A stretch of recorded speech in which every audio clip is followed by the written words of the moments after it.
This is problem 614, Smith Van Ness, 8th edition. Estimate the entropy change of vaporization of benzene at 50 degrees C. The vapor pressure of benzene is given by the following equation.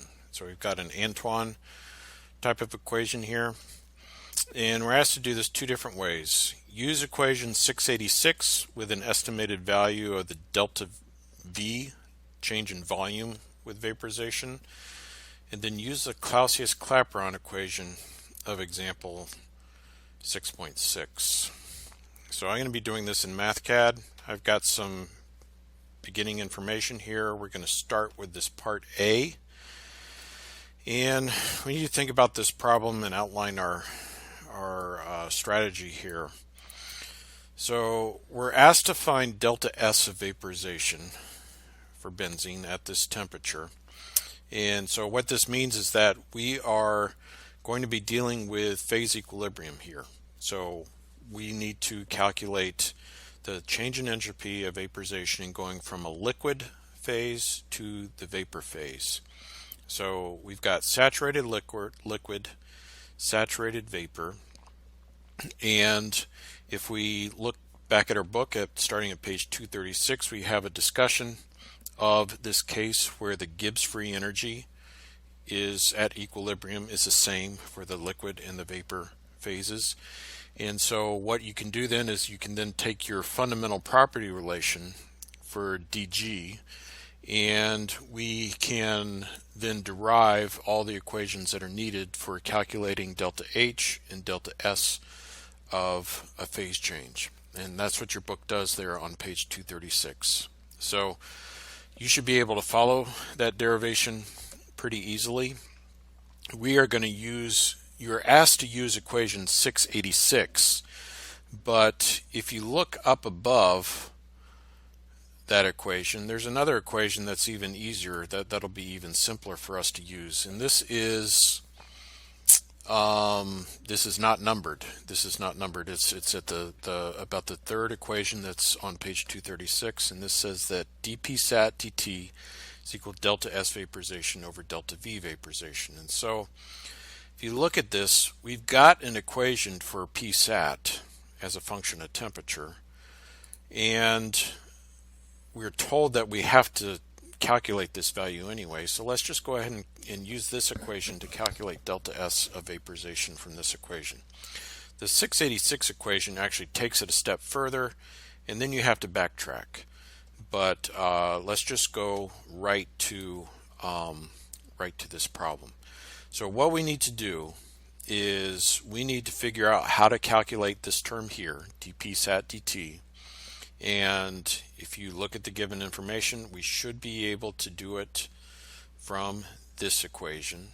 We'll have to do some algebra and then take a derivative, but that should be doable. And then what we're going to have to do is we're going to have to calculate the liquid volume, the molar liquid volume, and the molar vapor volume, the specific volumes of the liquid phase and the vapor phase. And that's just chapter 3 stuff. So by doing these two things, we can directly calculate the delta S of vaporization. And so that's somewhat outlined here.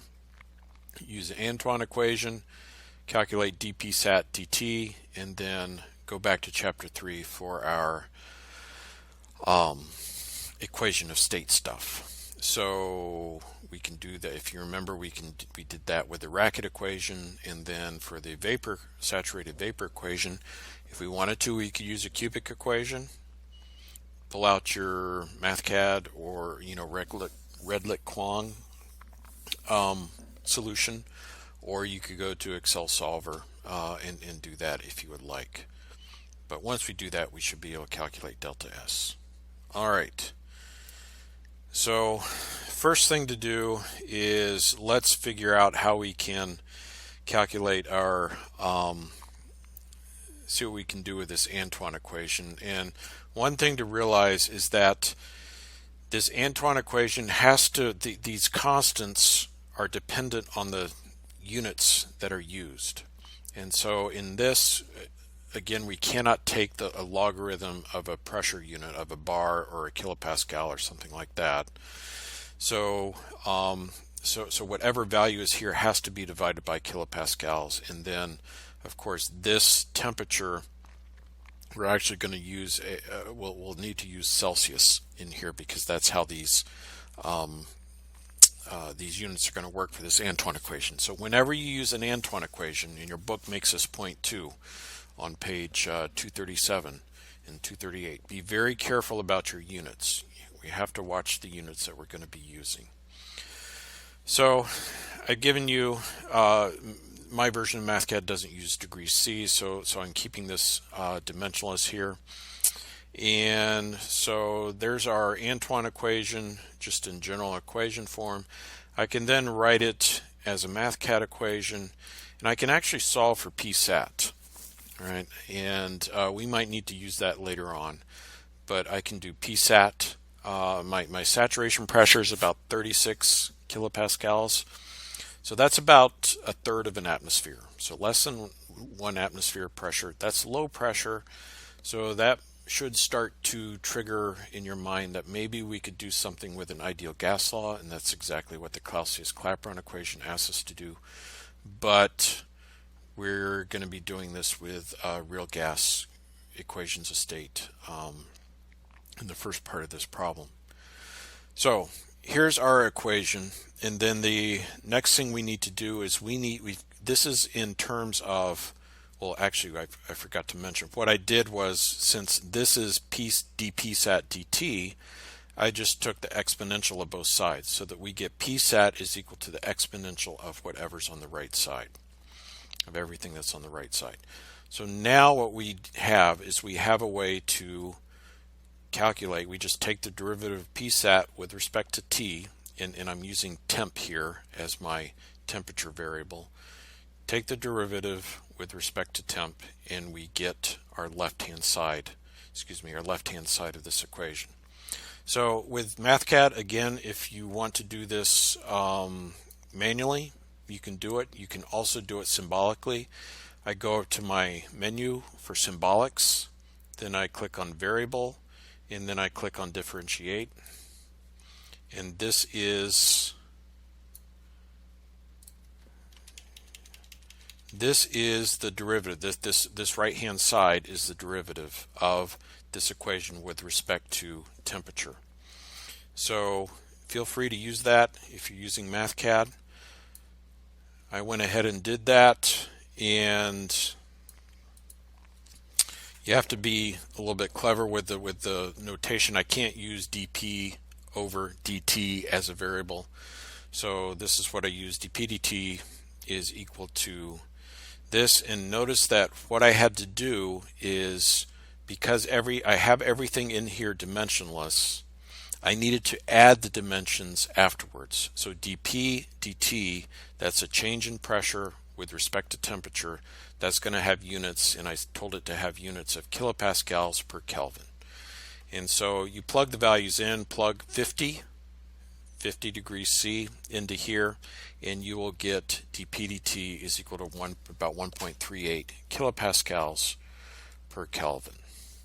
All right, so that has gotten us the left-hand side of this equation. Now what we need to find is the molar volume of the saturated liquid and the molar volume of the saturated vapor. And no matter what we use, we are going to have to look up some constants in our property tables. And so we go and look up for benzene our critical constants in Appendix B. We get our critical constants. Our temperature is given here, and I'm using T. Make a note that T is also the base unit for Tesla in MathCAD, but we're not doing anything with Teslas, so that's fine for magnetic fields. And our reduced temperature, T over Tc, is 0.575. We calculated our reduced pressure, we calculated our pressure above, right, our PSAT, 36 kilopascals. So there's our pressure. We need to calculate a reduced pressure, and you'll see this reduced pressure is 0.007, fairly low number. So those are all our properties, and our reduced variables. Now, the easiest thing to calculate, I think, would be the liquid, saturated liquid volume. And remember, we can use the Racket equation. That's towards the end of chapter 3. So the Racket equation is given by this equation here. Reduced temperature, critical volume, critical compressibility, and we get a saturated liquid volume of about 93 centimeters cubed per mole. And if you've done a few of these calculations, you can see that that's a pretty good that's a realistic number. So that's our saturated liquid volume. Now we need to calculate the saturated vapor volume. And like I said, you've got several options that you can use. You could use a Virial equation if you have the Virial coefficients. You could use a Redlich-Kwong equation because we certainly have the Redlich-Kwong constants. You've got a template already. But I'm going to use the generalized correlations because I think those equations are a little bit easier. And so again, those are given to you in chapter 3, where we use the reduced temperature and pressure. We calculate the B0, the B1, and then we calculate the compressibility factor. And remember, the compressibility factor, Z, is equal to PV over RT. And so then we can just solve for V, the gas. All right, we solve for V, and we're using PSAT. Remember, we're at PSAT, and so we have our molar vapor volume. Pretty big, 73,000 centimeters cubed per mole. So now that we've got that, we can go back to our equation that we started with. We now have dPsat dt. We now have the delta V of vaporization, and so we can just solve for delta S of vaporization. Delta S of vaporization is equal to that derivative term times our V gas minus V liquid, and we get a delta S of vaporization of about 100.4 joules per mole Kelvin. And the question is, does that make sense? It's hard to tell, but at least it's a positive number, right? And just thinking about entropy changes, if we go from a liquid to a vapor, we would expect and thinking of entropy in terms of more of the microscopic perspective, or the kind of the traditional order disorder view of entropy, you would agree that we should see an increase in entropy when we go from liquid to gas phase or vapor phase. Now, what I'm going to do is we can also calculate the delta H of vaporization. We can calculate the delta H of vaporization. There's a couple equations that you have there. They're basically the same equation. We get the same answer. We can use equation 684. They're on page 236 to calculate the delta H of vaporization. Or we can use equation 686. This was actually the equation that you were asked to start with by the problem statement, but like I said, we realized that we could actually do this a little bit more quickly by just going up a couple inches in the textbook and finding this equation here to do our original delta S calculation. But anyway, I wanted to calculate that your book did not ask for this value, but I wanted to calculate it because in the next part, part B, we are asked to calculate the delta S of vaporization using this Clausius-Clapeyron equation.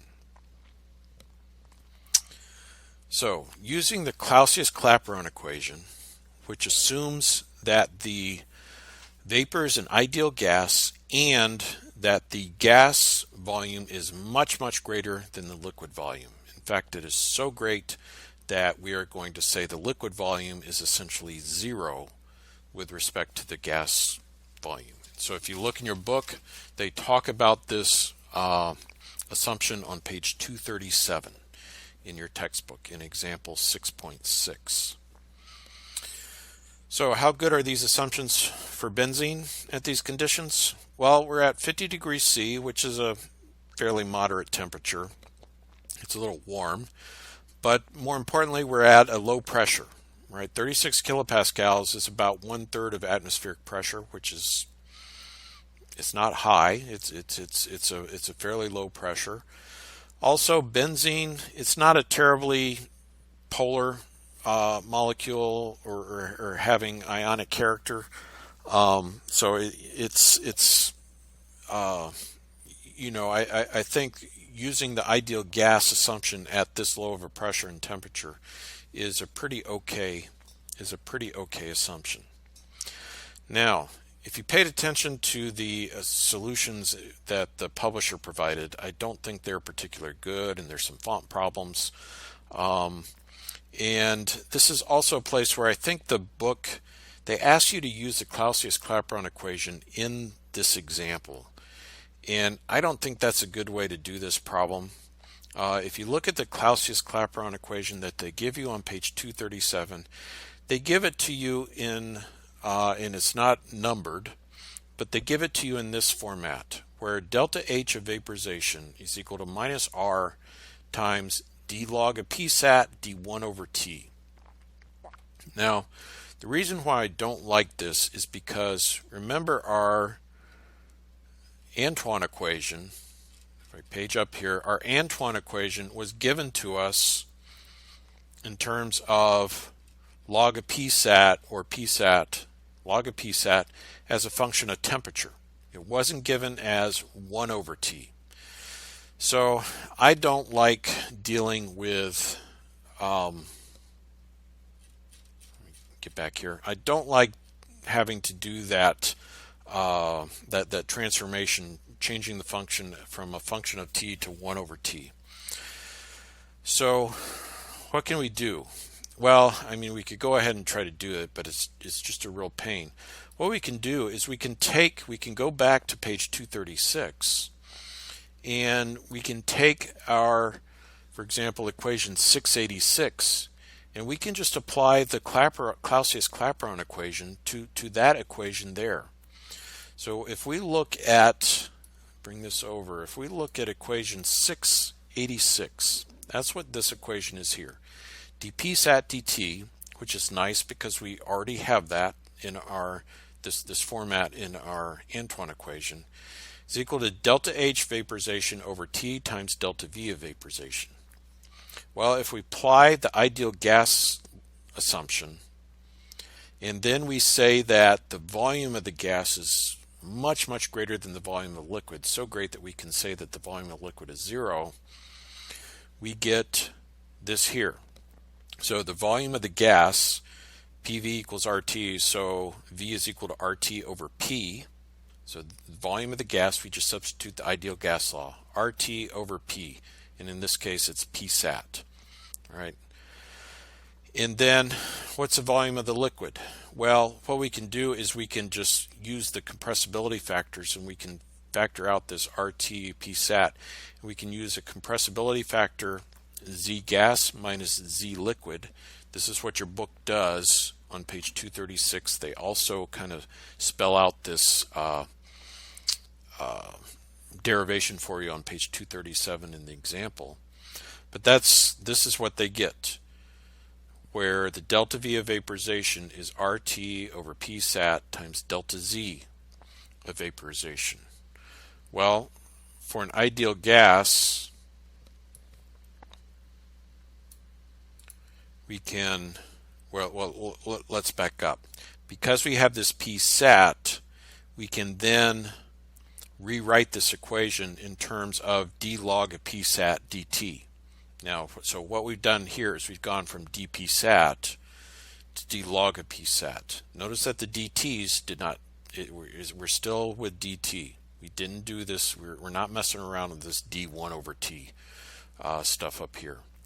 So all we did here is we took this equation right here, the RT over P sat, we plugged it in, and since we had a 1 over P sat, we just said, okay, let's just, instead of having dp sat and then 1 over P sat here, we just said, okay, let's just make it d log of P sat dt. And so notice we have the t squared. This is why some people like to use this form of the Clausius-Clapeyron equation, but like I said, because of our formation, the form of our Antoine equation, we're going to leave the t squared here and keep it in terms of t right here. All right, now for an ideal gas, the compressibility factor for an ideal gas is 1 by definition, because Z is equal to PV over RT, PV equals RT. So remember that for an ideal gas. For the liquid, why is the compressibility factor set to 0? That is because the volume, we're assuming that the volume of the gas is so much greater than the liquid that we can neglect. This essentially goes to 0.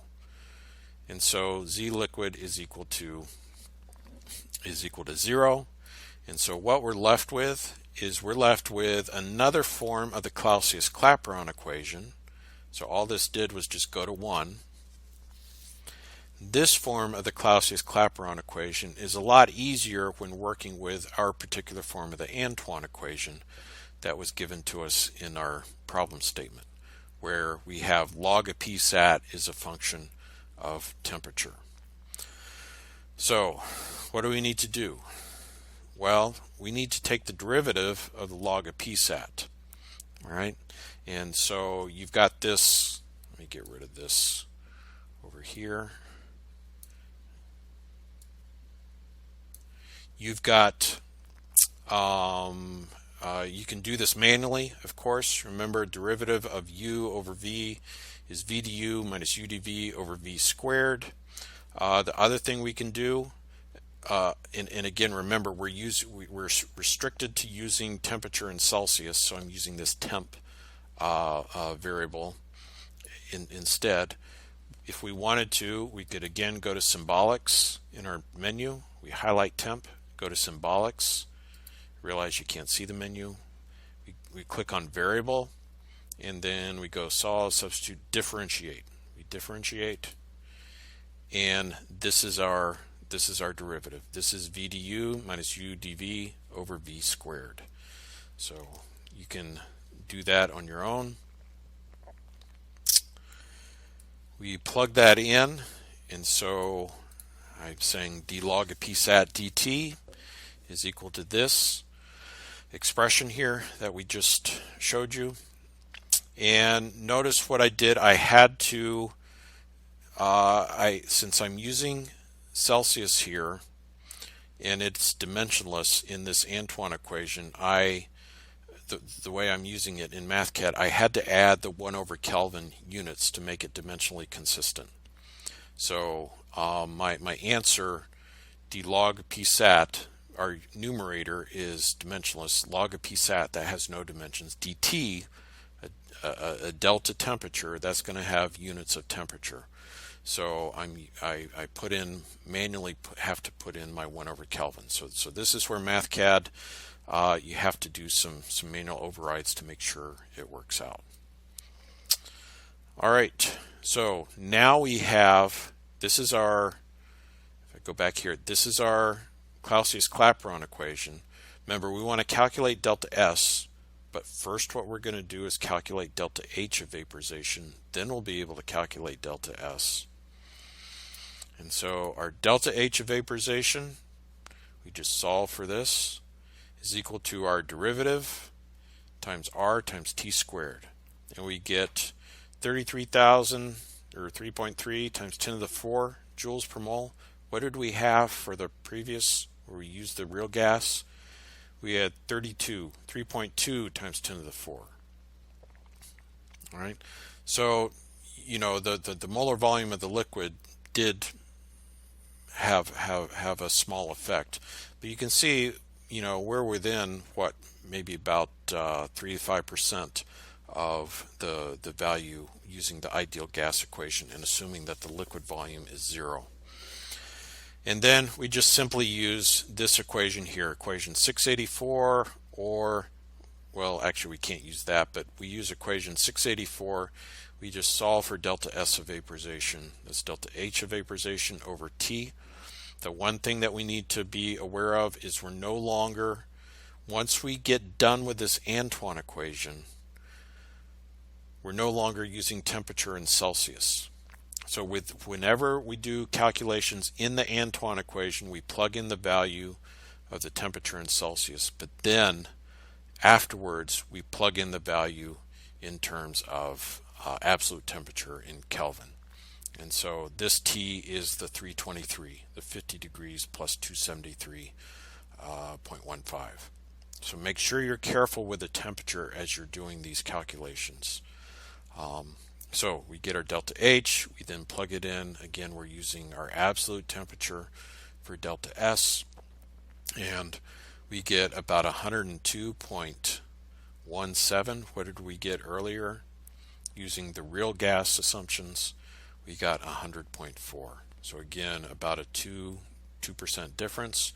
The reason why the difference is so small is because our ideal gas assumption is actually probably pretty good at these conditions, and the molar volume of the gas phase is indeed much larger than the molar volume of the solution phase, or of the liquid phase.